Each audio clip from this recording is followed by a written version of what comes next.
Assalamu alaikum, dear brothers and sisters, my friends, shalom. If you ever want to know why there is anti-Semitism in Islam, the answer is very obvious to the scholars.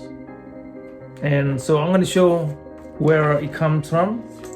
So it is right here, from the very book that Muslim holds as a guidance.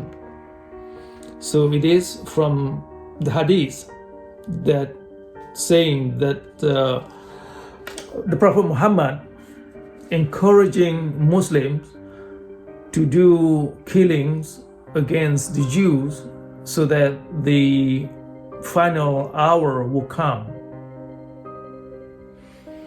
So the hadith that I'm referring to coming from this book, this is collection Sahih al-Bukhari.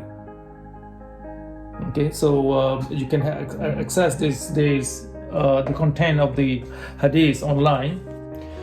So and specifically the hadith I was referring to coming from this volume 4 on this page right there. So okay, you can take a look at it. So the hadith is not just narrated by Sahih al-Bukhari, but it's also narrated by other narrators. Among them, Sahih Muslim. Okay, it's right here.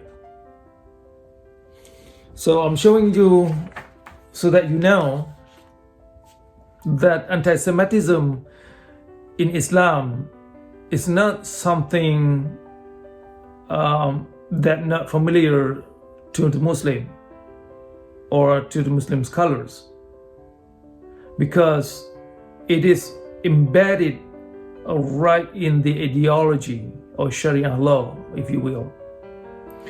So anti-Semitism is part of the doctrine that Muslims are taught to hate, because it's considered hate is part of what God asked them to do.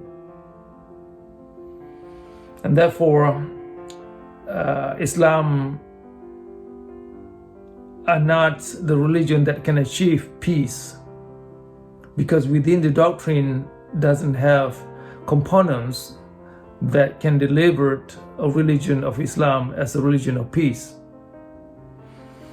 And one of the components in this case that drive Muslim community into ignorance is because of the teaching of hate against Jews, hate against other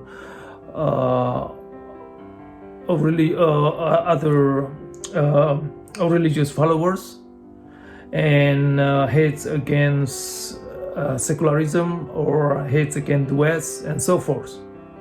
But hate, nonetheless, is the core of the Islamic orthodoxy. So that's why Islam are not a good source of morality or spirituality for that matter. So again, if you ever want to know where anti-Semitism in Islam comes from, so the answer is clear. It is right from the doctrine itself. And again, I'm presenting to you the hadith that where the Prophet Muhammad commanding Muslims to do genocides against Jews so that the last hour will come. So it is right here. So everybody can take a look at yourself. So again, I'm referring to that the hadith I was showing to you is coming from this volume. This is Sahih al-Bukhari that Muslim has to hold as a guidance.